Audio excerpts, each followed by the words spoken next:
আল্লাহর শুকরিয়া, আল্লাহ রাব্বুল আলামিন না চাইতেই আমাদেরকে তার হাবিবে মুকাররম রাহমাতুল লিল আলামিন শফিউল মুজনিবিন সাইয়্যিদুনা ওয়া মাওলানা মুহাম্মদুর রাসূলুল্লাহ সাল্লাল্লাহু আলাইহি ওয়াসাল্লামের উম্মতি হিসাবে কবুল করে নিয়েছেন। এটা এত বড় নিয়ামত যে রাসূল করিম সাল্লাল্লাহু আলাইহি ওয়াসাল্লাম একবার বলেছেন ওমর ইবনে খাত্তাব রাদিয়াল্লাহু আনহুকে যে শুনো, আজ যদি আল্লাহর রাসূল মূসা আলাইহিস সালাম দুনিয়াতে থাকতেন, তবুও আমার অনুসরণ করা ছাড়া মূসা আলাইহিস সালামের জন্য অন্য কোনো পথ ছিল না। আনতুম হাজ্জি মিনাল উমাম ওয়া আনা হাজ্জুকুম মিনান নাবিয়্যিন, মানে দুনিয়ার তামাম মানুষের মধ্যে তোমাদেরকে উম্মত হিসাবে পাওয়া আমার জন্য যথেষ্ট, আর তামাম নবীদের মধ্য থেকে আমাকে নবী হিসাবে পাওয়া তোমাদের জন্য যথেষ্ট। আর এজন্য আমাদের নবী আমাদেরকে শিখিয়ে দিয়েছেন সকালে 3 বার আর সন্ধ্যায় 3 বার এই সাক্ষী দিতে, এই স্বীকৃতি দিতে, রাদিতু বিল্লাহি রাব্বা ওয়া বিল ইসলামি দীনা ওয়া বি মুহাম্মাদিন সাল্লাল্লাহু আলাইহি ওয়াসাল্লাম নবিয়্যান ওয়া রাসূলা। এই সাক্ষী, এই স্বীকৃতি এত মূল্যবান, এত মুবারক। এই যে তাসবিহ যেটি বললাম, যে ব্যক্তি সকালে 3 বার এবং সন্ধ্যায় 3 বার এই তাসবিহ পাঠ করে যেদিন মারা যাবে, আল্লাহ পাক তাকে ফিতরতের উপর দুনিয়া থেকে বিদায় করবেন।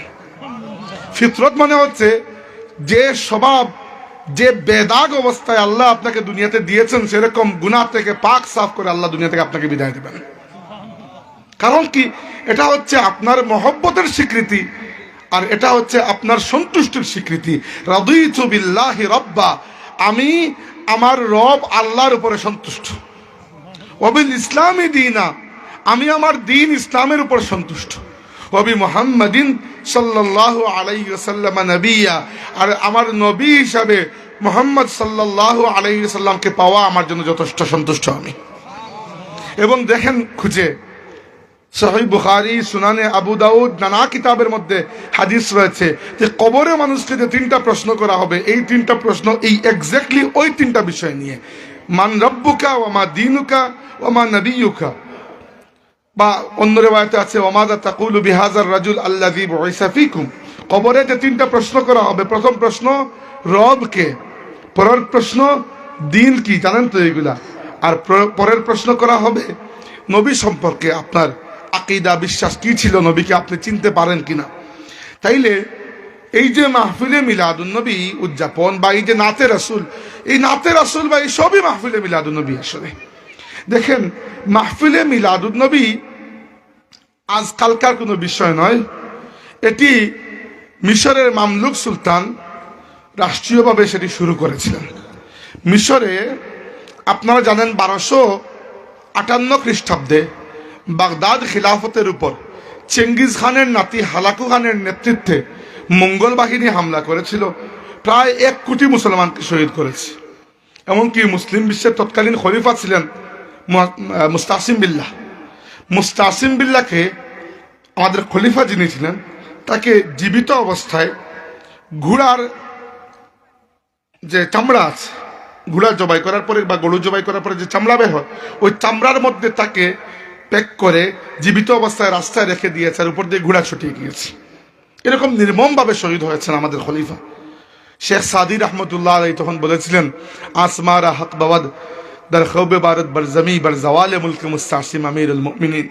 মানে আমিরুল মুমিনিন মুস্তাসিম বিল্লাহ যেভাবে শহীদ হয়েছেন, তার দাবি হচ্ছে যে আসমান রক্তের অশ্রু বইয়ে মুস্তাসিম বিল্লাহর জন্য যদি কাঁদে, তবু আসমানের কাঁদা উচিত।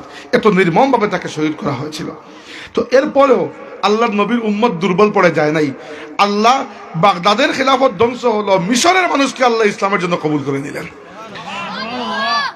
এক সময় যারা মুসলিম খিলাফতের সেনাবাহিনীতে গোলাম হিসাবে এসে ভর্তি হয়েছিলেন, আল্লাহ তাদের তাকওয়া, তাদের যোগ্যতায় তাদেরকে বড় করে দিলেন। এবং এই যে গোলাম সম্প্রদায় যারা ছিলেন, তারা মিশরে ইসলামী খিলাফত প্রতিষ্ঠা করলেন। এদেরকে বলা হয় মামলুক খিলাফত। তো মামলুক সুলতানরা খুব বেশি আশিকে রাসূল ছিলেন, খুব বেশি ইশকে রাসূল তাদের মধ্যে বেশি ছিল। এবং মসজিদে নববী শরীফের কাজগুলো মূলত তারাই বড় করেছেন, মসজিদে নববীকে তারাই বড় করেছেন, গম্বুজে খাজরা তারাই নির্মাণ করেছেন, এবং মাহফিলে মিলাদুন নবী তারাই শুরু করেছেন রাষ্ট্রীয়ভাবে। আর এরপর থেকে ইমাম ইবনুল জাওজি, নাম শুনেছেন, অনেক বড় মুহাদ্দিস, তিনি লিখেছেন যে হারামাইন শরীফাইন মক্কা মদিনা সহ মিশর, ইরাক, শাম, ইয়ামেন অর্থাৎ মুসলিম বিশ্বের পূর্ব থেকে পশ্চিম পর্যন্ত প্রত্যেকটি জায়গায় অন্ততপক্ষে 6 থেকে 700 বছর পর্যন্ত অনেক আয়োজনের সাথে মাহফিলে মিলাদুন্নবী পালন করা হতো। মাহফিলে মিলাদুন্নবী ফুলতলি সাহেব গড় থেকে বানিয়ে নিয়ে আসেন নাই, ওটা অনেক লম্বা ইতিহাসটা, অনেক লম্বা ইতিহাস। তো আমি হঠাৎ করে মনে হলো ওই কসিদা শুনে, আমার খুব প্রিয় একটা কসিদা এবং গেয়েছেনও তিনি খুব সুন্দর করে।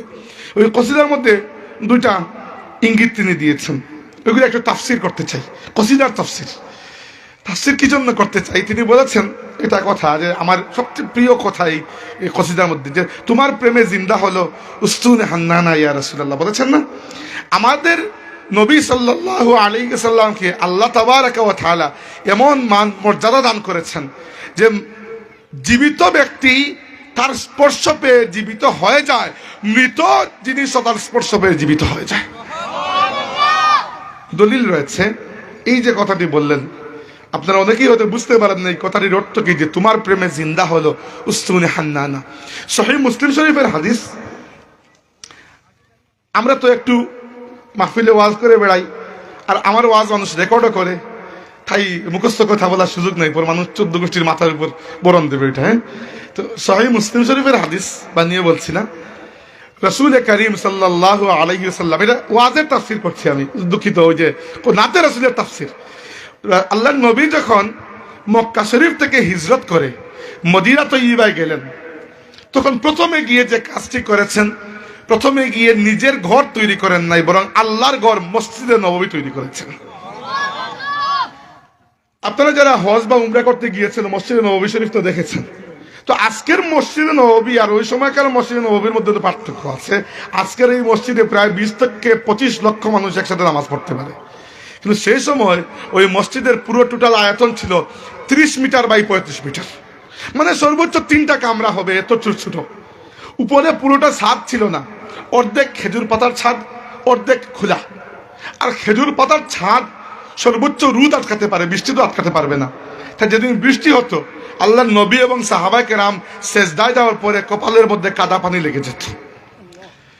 তো রাসূল সাল্লাল্লাহু আলাইহি ওয়াসাল্লাম যখন জুমার খুতবা দিতেন, লম্বা সময় দিতেন, মাঝে মধ্যে একটু ক্লান্ত হয়ে পড়লে পেছনে ওই মসজিদের কিছু, আমরা যেগুলোকে বলি পিলার বা খুঁটি, আরবিতে বলা হয় উস্তুন বা সুতুন বলা হয়, আরবি ভাষায় সুতুন। তো সুতুন বলা হয় ওই যে পিলার যেগুলো, এগুলোকে আরবি ভাষায় সুতুন বলে। তো রাসূল সাল্লাল্লাহু আলাইহি ওয়াসাল্লামের ঠিক পেছনে একটা মরা খেজুর গাছের শুকনো টুকরো, ওইটা নিচে পেছনে একটু বাঁকা করে পুঁতা ছিল। আল্লাহর রাসূল খুতবা দিয়ে ক্লান্ত হলে মাঝে মধ্যে ওখানে হেলান দিয়ে খুতবা দিতেন। ওই খেজুর গাছের, জ্যান্ত খেজুর গাছকে পুঁতা হয় নাই, কারণ জ্যান্ত গাছ কোনো বিনা কারণে কাটা ইসলামে নিষিদ্ধ। গাছেরও তো জীবন আছে আমরা জানি, এবং এগুলো আল্লাহ তাসবিহ পাঠ করে। লিকুল্লিন ওয়ালাকিল্লা তাফকাহুনা তাসবিহাহুম, আল্লাহ বলেছেন তোমরা তাদের তাসবিহ জানো না। তারা তাসবিহ পাঠ করে কিন্তু তোমরা তাদের তাসবিহ বুঝতে পারো না। তো একটা মরা খেজুর গাছের শুকনো টুকরো পেছনে পুঁতা ছিল, এবং ওইটাতে হেলান দিয়ে রাসূলে পাক সাল্লাল্লাহু আলাইহি ওয়াসাল্লাম খুতবা দিতেন। একবার এক মহিলা এসে বললেন, ইয়া রাসূলুল্লাহ, আমার কাছে একটা ছেলে আছে, ওই ছেলে কাঠের কাজ খুব ভালো জানে, আপনি যদি অনুমতি দেন তাহলে তাকে বলে আমি আপনার জন্য একটা মিম্বর বানিয়ে দিতে চাই। আল্লাহ নবী বললেন তাহলে ভালো কথা, বানাও। তো বানানো হলো। তো এরকম এত কোনো স্টাইলিশ ডিজাইনার মিম্বর নয়, মাত্র 3টা সিঁড়ির একটা ছোট্ট কাঠের মিম্বর, মাত্র। ওই যে আমাদের আগে আগে দেখতাম না মসজিদে 3 সিঁড়ির মিম্বর ছিল, এখন তো মিম্বর মাশাআল্লাহ সিংহাসন হয়ে গেছে। তখন তার এত লাক্সারি ছিল না, 3টা সিঁড়ির মিম্বর ছিল। তো ওই মিম্বর যখন এনে রাখা হলো, তো পেছনের ওই যে খেজুর গাছের শুকনো টুকরো, ওইটার তো কোনো কাজ এখন আর নাই, ওইটাকে ওখান থেকে সরিয়ে মসজিদের ঠিক পাশে একটু জায়গা করে ওইটাকে রেখে দেওয়া হলো। আচ্ছা, ওই যে মিম্বর 3 সিঁড়িওয়ালা, খেয়াল করেন, রাসূল সাল্লাল্লাহু আলাইহি ওয়াসাল্লাম একেবারে উপরের 3 নম্বর সিঁড়িতে বসতেন, আর 2 নম্বর সিঁড়িতে পা রাখতেন। মানে 2 নম্বর সিঁড়িতে দাঁড়াতেন আর একবারে 3 নম্বর উপরের সিঁড়িতে বসতেন। আল্লাহর রসুলের ইন্তেকালের পরে প্রথম খলিফা হলেন আবু বকর সিদ্দিক রাদিয়াল্লাহু আনহু। আল্লাহ নবীর সম্মানে তিনি কখনো সেই জায়গায় বসেন নাই যে জায়গায় আল্লাহ নবী বসেছেন। আবু বকর রাদিয়াল্লাহু আনহু এক ধাপ নেমে তিনি 2 নম্বর সিঁড়িতে বসতেন আর 1 নম্বর সিঁড়িতে পা রাখতেন আদবের কারণে। এরপরে দ্বিতীয় খলিফা হলেন ওমর ইবনে খাত্তাব রাদিয়াল্লাহু আনহু, তিনি 1 নম্বর সিঁড়িতে বসতেন আর মাটিতে পা রাখতেন সম্মানের জন্য। আর উসমান রাদিয়াল্লাহু আনহুর সময় ওই মিম্বর সরিয়ে নতুন একটা বড় মিম্বর তৈরি করা হলো। তো ঘটনা হচ্ছে কি, আল্লাহর রাসূল যেদিন প্রথমবার ওই মিম্বরের উপর চড়েছেন এবং খুতবা শুরু করে দিয়েছেন, সাহাবা কেরাম বলেন যে আমরা শুনতে পেলাম মসজিদের পাশে ওই যে মোরা খেজুর গাছের শুকনো টুকরোকে রাখা হয়েছে, ওই খেজুর গাছের শুকনো টুকরো থেকে শিশুদের মতো কান্নার আওয়াজ আসছে। এটা একটা মোরা খেজুর গাছের শুকিয়ে যাওয়া টুকরো, যেটাকে সুতুন বা পিলার হিসেবে ব্যবহার করা হয়েছিল, ওইটার থেকে শিশুদের মতো কান্নার আওয়াজ আসছে। শিশুদের মতো যে কান্না করে, যে মেয়ে কাঁদে, ওই মেয়েকে আরবি ভাষায় বলা হয় হান্নানা, মানে ফুপিয়ে ফুপিয়ে কাঁদে। তো এই পিলার, এই সুতুন থেকে মেয়েদের মতো কান্নার আওয়াজ আসছে। আল্লাহর নবী সাল্লাল্লাহু আলাইহি সাল্লাম খুতবা দিতে পারলেন না। খুতবা মাঝখানে বন্ধ রেখে মিম্বর শরীফ থেকে নেমে গিয়ে আল্লাহর রাসূল ওই শুকনো খেজুর গাছের টুকরোকে নিজের হাতে দিয়ে নিজের বুকের সাথে জড়িয়ে ধরলেন এবং বললেন যে এতদিন যে আমাদের সাথে ছিল না ওই খেজুর গাছের টুকরো, এখন আমাদের থেকে আলাদা হয়ে যাওয়ার কারণে সে কাঁদছে। কি বলেছিলাম আমি যে আমাদের নবীর পরশে মুর্দা জিন্দা হয়ে যায়। হ্যাঁ, মুর্দা জিন্দা হয়ে যায় মানে এই নয় কবর থেকে মুর্দা উঠে আসে, কিন্তু এই মুআজিজা ঈসা আলাইহিস সালামের। কিন্তু আমাদের নবী সাল্লাল্লাহু আলাইহি ওয়াসাল্লামকে কাছে না পেয়ে একটা মৃত খেজুর গাছের শুকনো টুকরো থেকে শিশুদের মতো কান্নার আওয়াজ এসেছিল। এজন্য কবি বলেছেন যে তোমার প্রেমে জিন্দা হলো উস্তুনে হান্নানা। এই শুকনো খেজুর গাছের টুকরোকে মসজিদে নববীর ভেতরেই পুঁতে ফেলা হয়েছে এবং এখন বর্তমানে ওই জায়গায় একটা মিম্বর বানানো হয়েছে। এখনো গেলে আপনি ওই মিম্বর দেখতে পারবেন। রাসূল সাল্লাল্লাহু আলাইহি ওয়াসাল্লামের রওজা শরীফের ঠিক পেছনে যে কয়েকটি পিলার রয়েছে, 4টা, মানে রওজা শরীফের 2 সাইডে 4টা 8টা, ওই প্রত্যেকটা পিলারের কোনো না কোনো কাহিনী রয়েছে। তাহলে মদিনা শরীফ যখন যাবেন একটু পড়ালেখা করে যাবেন, তাইলে ভালো লাগবে আপনার। আর নর্মালি হজের সফর বা উমরার সফরে যাওয়ার জন্য কোনো আলিমের সঙ্গী হবেন। আমাদের বাংলাদেশের মানুষ এমনিতে চলে যায়, গিয়ে কিছু জানেও না, তেমন কিছু পারেও না, সাথে কোনো আলিম উলামা থাকেন না। এটা সমস্যা কি হয়, গিয়ে নিজের ইচ্ছা মতো কাজ করেন। আমি জেদ্দায় এক ব্যক্তিকে দেখি এহরাম পরে আছেন, মাথার টুপি পরা। এহরাম অবস্থায় মাথার টুপি পরতে পারবেন আপনি? তো এটা কি দেখেন, তার কিন্তু এহরামের হক আদায় হলো না, কারণ মিকাত তিনি অলরেডি পার করে এসেছেন। মিকাতের ভেতরে এসে যদি আপনি এহরাম ভাঙ্গেন তো আপনার জন্য দম দেওয়া ওয়াজিব হয়ে যায়, কুরবানি ওয়াজিব হয়ে যায়। কিন্তু একমাত্র না জানার কারণে করেছেন তিনি আল্লাহর মহব্বতে, যে টুপি পরিয়ে ফেলি সুন্নত, কিন্তু সুন্নত আদায় করতে গিয়ে ওয়াজিব তিনি তরক করে ফেলেছেন। তো এটা হয়। দ্বিতীয়ত এই উস্তুনে হান্নানার ঘটনা বুঝলাম। এছাড়া তিনি আরেকটা কথা বলেছেন যে সাকিয়ে কাউসার, লাইনটা আমি ভুলে গেছি, কি জানি লাইন ছিল, যে সাকিয়ে কাউসার বলেন নাই, 2 নম্বর বিসরাতে বলেছেন সাকিয়ে কাউসার। সাকিয়ে কাউসার মানে কি আসলে দেখেন, রাসূল সাল্লাল্লাহু আলাইহি ওয়াসাল্লামকে আল্লাহ তাবারাকা ওয়া তাআলা 7 জন সন্তান দিয়েছিলেন। 7 জন সন্তান, 4 জন কন্যা মেয়ে আর 3 জন পুত্র। 4 মেয়ে ছিলেন যায়নাব, রুকাইয়া, উম্মে কুলসুম এবং ফাতিমা রাদিয়াল্লাহু আনহুম আজমাইন। আর 3 পুত্রের নাম ছিল কাসিম, আব্দুল্লাহ, ইব্রাহিম, এই 3 জন। তো এই 7 জন সন্তানের মধ্যে 6 জনকে আল্লাহর নবী নিজের চোখের সামনে কবরে যেতে দেখেছেন। এগুলো পিতার জন্য কত কঠিন বিষয় যে আল্লাহ 7 জন সন্তান দিয়েছেন একজন পিতাকে, 6 সন্তানকে তিনি নিজের হাতে কবরে রেখেছেন। একমাত্র ফাতিমা রাদিয়াল্লাহু আনহা আল্লাহর রাসূলের দুনিয়া থেকে বিদায় দেওয়া পর্যন্ত জিন্দা ছিলেন। বাকি 3 মেয়ে এবং 3 ছেলের সবাই আল্লাহর নবী দুনিয়াতে থাকতেই ইন্তেকাল করেছেন। খুবই কষ্টের জীবন, খুবই পরীক্ষার জীবন। তো রাসূল সাল্লাল্লাহু আলাইহি ওয়াসাল্লামের দ্বিতীয় পুত্র আব্দুল্লাহ রাদিয়াল্লাহু আনহু যেদিন ইন্তেকাল করলেন, একেবারে শিশু বাচ্চা, তখনও 3 নম্বর পুত্র ইব্রাহিমের জন্ম হয় নাই। তো মক্কার মানুষ আল্লাহ নবীর সাথে শত্রুতা করতে করতে এই পর্যায়ে পৌঁছে গিয়েছিল যে পুত্রের হারানোর ব্যথায় আমার নবী সাল্লাল্লাহু আলাইহি ওয়াসাল্লাম এবং আমাদের মা খাদিজা রাদিয়াল্লাহু আনহা যখন কাঁদছিলেন, মক্কার মানুষ রাস্তায় নেমে আনন্দ করছিল, মক্কার কাফিররা, এবং বলছিল কাদ বুতিরা মুহাম্মদ, কাদ বুতিরা মুহাম্মদ, মুহাম্মদ নির্বংশ হয়ে গেছে। কথার অর্থ হচ্ছে যে মুহাম্মদের নাম নেওয়ার মতো কেউ দুনিয়াতে আর বাকি নাই। তারা এরকম মনে করেছিল যে পুত্র যখন নাই, নাম নেওয়ার মতো আর কেউ থাকবে না। আফসোস, তারা যদি আজকে দেখতো যে আজকে আমার নবী সাল্লাল্লাহু আলাইহি ওয়াসাল্লামের নাম নেওয়া তো নাম নেওয়া, আমার নবীর নামে প্রাণ বিসর্জন দিয়ে দিবে, জান কুরবান করে দেবে, এরকম কয়েক কোটি মানুষ দুনিয়াতে এখনো আছে। আর যারা বলেছিল সেই দিন নাম নেওয়ার মতো কেউ নাই, থাকবে না, তাদের নাম দুনিয়াতে জিন্দা নাই। তাদের যদি কোনো আওলাদ থেকেও থাকে, কেউ তো গর্ব করে বলবে না যে আমি আবু জাহেলের ফুলা, বলবে তো না, তাই না?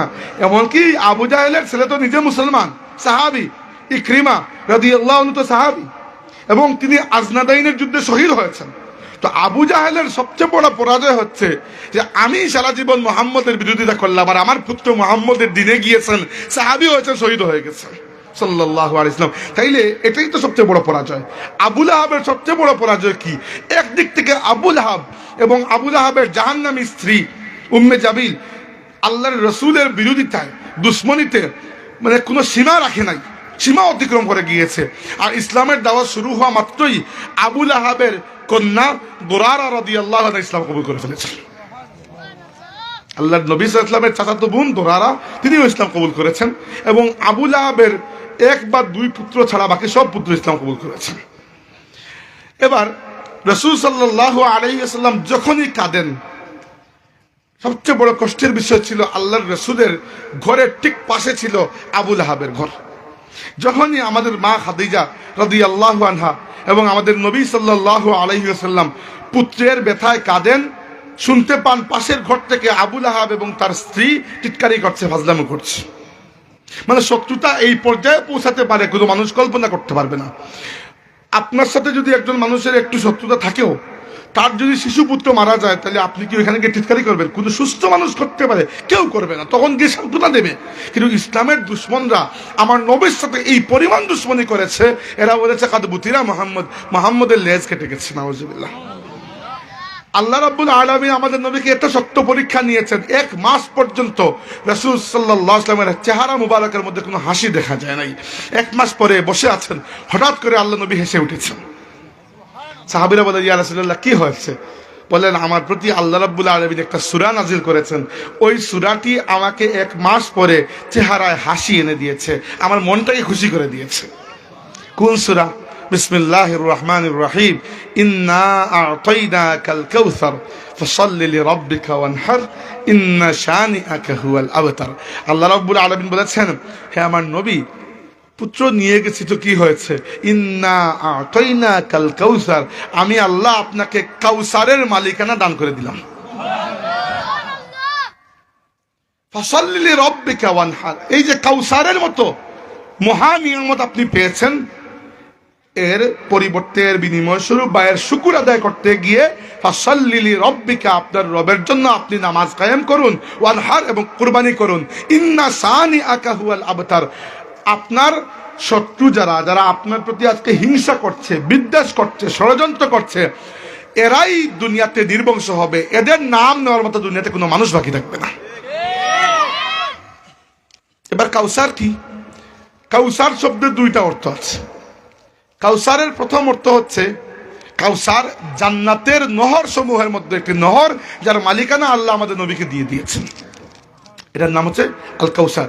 এবং ওই যে তিনি বললেন সাকিয়ে কাউসার, সাকি শব্দের অর্থ হচ্ছে যিনি পান করান, যিনি পান করান।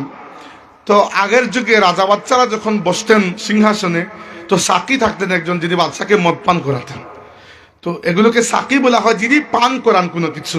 তো রাসূলুল্লাহকে আমরা সাকিয়ে কাউসার কেন বলেছি?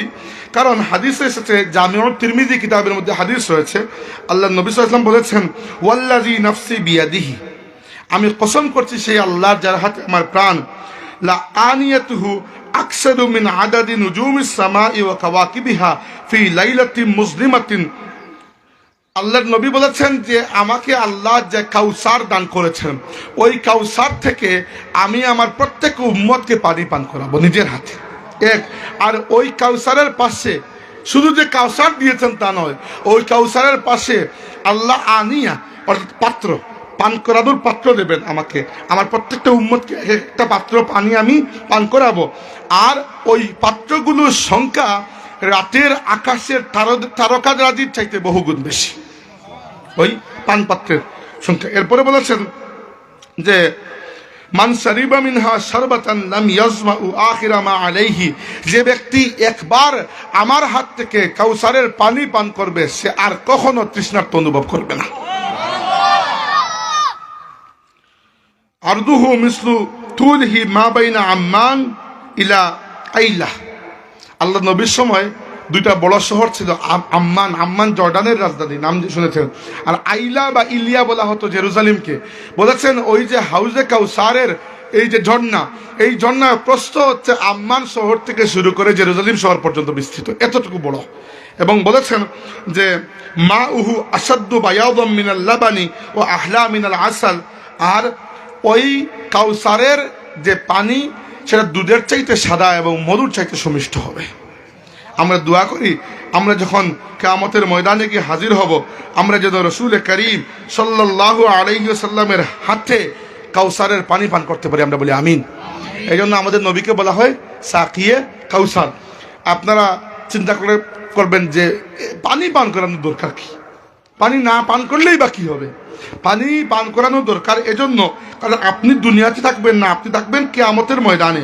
আর কিয়ামতের ময়দানে পানির প্রয়োজনীয়তা এমনভাবে অনুভব হবে। আল্লাহ নবী সাল্লাল্লাহু আলাইহি ওয়াসাল্লাম হাসরের ময়দানের কথা আমাদেরকে বলেছেন যে হাসরের ময়দানে আল্লাহ তাবারাকা ওয়া তাআলা সূর্যকে মানুষের নিকটে নিয়ে আসবেন। তুদনা শামসু ইয়াউমাল কিয়ামাতি মিনাল খালকি হাত্তা তাকুনা মিনহুম কামিকদারি মিল।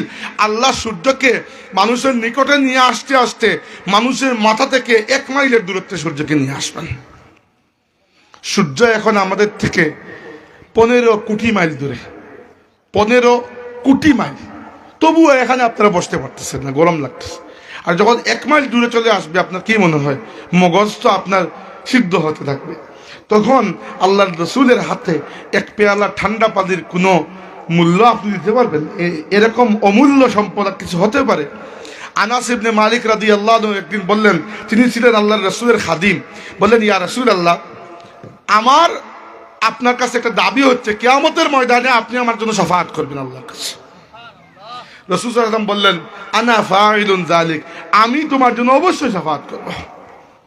তো তিনি আনাস রাদিয়াল্লাহু আনহু ছিলেন মাত্র 10 বছরের বাচ্চা মানুষ, তিনি আগ্রহ নিয়ে জিজ্ঞেস করলেন ইয়া রাসূলুল্লাহ, শাফাআত তো করবেন, কিন্তু কিয়ামতের ময়দানে আমি আপনাকে খুঁজে পাবো কোন জায়গায়? এত মানুষের ভিড়ে আপনাকে খুঁজবো কোন জায়গায়? রাসূল সাল্লাল্লাহু আলাইহি ওয়াসাল্লাম বললেন, আনাস, যদি তুমি আমাকে খুঁজতে হয় সবার প্রথমে আমাকে তুমি খুঁজবে হাউজে কাউসারের পাশে, যেখানে আমার তৃষ্ণার্ত উম্মতকে আমি নিজের হাতে পানি পান করাবো।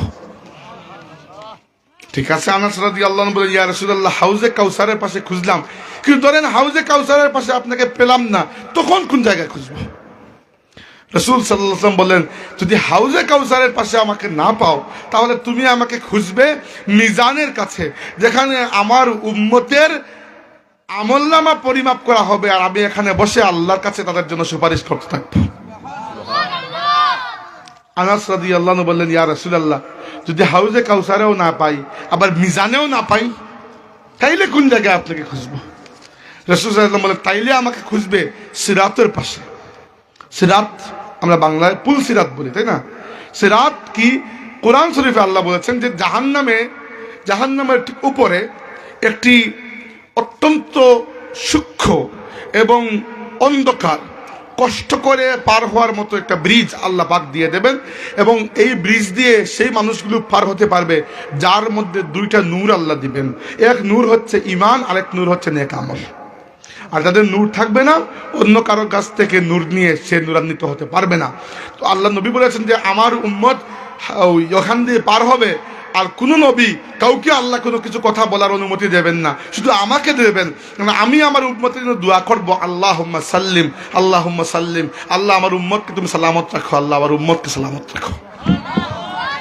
আনাস রাদিয়াল্লাহু আনহু বলে, ইয়া রাসূলুল্লাহ, যদি ওখানেও আপনারে না পাই, মানে হাউজে কাউসারে খুঁজলাম, পেলাম না, গেলাম মিজানে, পেলাম না, গেলাম পুলসিরাতে, পেলাম না, এরপরে আল্লাহ নবী বললেন, আনাস তুমি নিশ্চিত থাকো কিয়ামতের ময়দানে আমার উম্মতকে একা ফেলে এই 3টা জায়গা থেকে 4 নম্বর কোনো জায়গায় আমি নবী নড়ব না।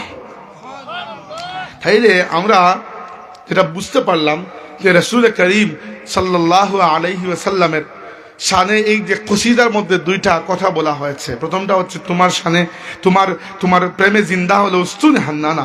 উস্তুনে হান্নানা ছিল একটা মোরা খেজুর গাছের শুকনো টুকরো, এটা সুতুন, একটা পিলার। আর আল্লাহর রসুলের মহব্বতে আল্লাহ তার মধ্যে জিন্দগি দান করেছেন।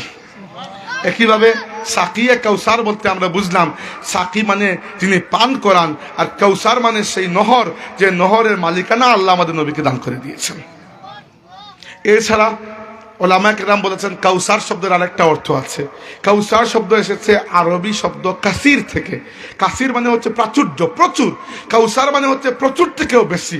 এখানে আল্লাহ আসলে শুধু কাউসার ওই ঝর্ণার কথা বুঝাচ্ছেন না, আল্লাহ বুঝাচ্ছেন যে হে আমার নবী, আমি আপনাকে আমার নিয়ামতের প্রচুর নিয়ামত দান করে দিয়েছি। এবং ওলামায়ে কেরাম বলেছেন এই প্রচুর নিয়ামতের মধ্যে একটা হচ্ছে আল্লাহর রসুলকে আল্লাহ রাব্বুল আলামিন 2টা ইখতিয়ার দিয়েছেন, 2টা অপশন, যে কোনো একটা আপনি বাছাই করতে পারবেন। প্রথমটা হচ্ছে, হে আমার নবী, আমি আপনার অর্ধেক উম্মতকে বিনা হিসাবে জান্নাতে পৌঁছে দেব।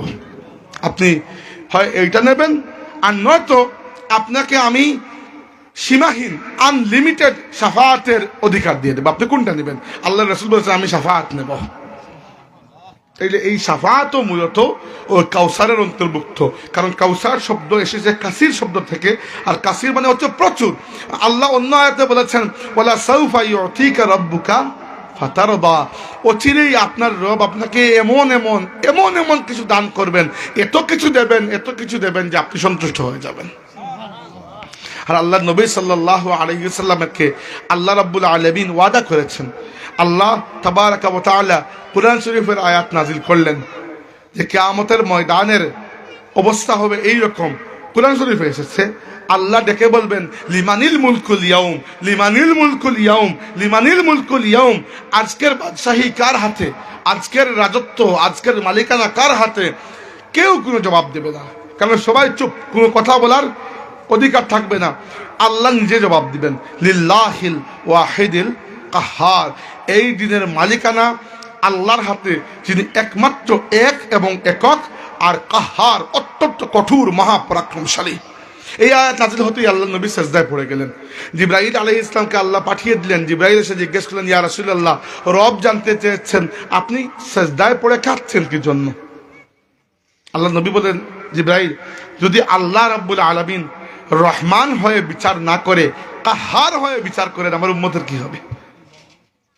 জিবরাইল গিয়ে বললেন, আল্লাহ রাব্বুল আলামিন আবার খবর পাঠালেন, জিবরাইল গিয়ে বলো আমার নবীকে যে এই কান্নার দরকার নাই, ইন্না সানুরদিকা ফি উম্মাতাক, হে আমার নবী, আপনার উম্মতের ব্যাপারে আমি আল্লাহ আপনাকে সন্তুষ্ট করে দেব। রিদা, রিদা মানে সন্তুষ্টি। ওই আয়াতে আল্লাহ বলেছেন ওয়ালা সাউফা ইউতিকা রাব্বুকা ফাতারদা, আপনার রব আপনাকে এত দেবেন যে আপনি সন্তুষ্ট হয়ে যাবেন। আর এখানেও আল্লাহ ওয়াদা দিয়েছেন জিবরাইলকে পাঠিয়ে যে ইন্না সানুরদিকা ফি উম্মাতিক, হে নবী, আপনাকে আমি রিদা, সন্তুষ্টি এনে দেব আপনার উম্মতের ব্যাপারে। উম্মতের ব্যাপারে এই পেরেশানি করার দরকার নাই। কিন্তু কিয়ামতের ময়দানে আমাদের নবী সাল্লাল্লাহু আলাইহি ওয়াসাল্লাম শুধু নিজের উম্মতের জন্য নয়, দুনিয়ার তামাম মানব জাতির জন্য আল্লাহর সবচেয়ে বড় নিয়ামত হিসাবে হাজির হবেন। কিভাবে? সহিহ মুসলিম শরীফের মধ্যে হাদিস রয়েছে, কিয়ামতের দিনের যে ভয়াবহ অবস্থা, ওই অবস্থায় মানব জাতির একমাত্র চিন্তা থাকবে যে এই কিয়ামতের ময়দান থেকে যেন আমরা রেহাই পাই। বাকি পরে জাহান্নামে যাই, জান্নাতে যাই, পরেরটা পরে দেখা যাবে। কারণ সুনানে আবু দাউদ কিতাবের মধ্যে হাদিস রয়েছে, রাসূলুল্লাহ সাল্লাল্লাহু আলাইহি ওয়াসাল্লাম বলেছেন যে কিয়ামতের দিন হবে 50,000 বছরের সমান একদিন। এত লম্বা সময় আর এত ভয়াবহ পরিস্থিতি, আল্লাহ বলেছেন যে ইয়াউমুন তাশখাসু ফিহিল আবসার, ওই দিনটা এত কঠিন হবে, ওই দিন দেখেই মানুষের চক্ষু বিস্ফোরিত হয়ে বেরিয়ে আসবে। তো পুরো মানব জাতির একটাই চিন্তা যে আল্লাহর কাছে এই সুপারিশটা যদি লাগাতে পারি যে আল্লাহ আমাদের বিচার শুরু করে দাও, এই গজব, এই মুসিবত, মানে কিয়ামতের দিনে মুসিবতটা আর সহ্য হচ্ছে না। কিন্তু হাদিসে কোরআন শরীফে আমরা জানি যে ওই দিন কোনো ব্যক্তির কথা বলার কোনো অনুমতি থাকবে না, শুধুমাত্র আল্লাহ রাব্বুল আলামিন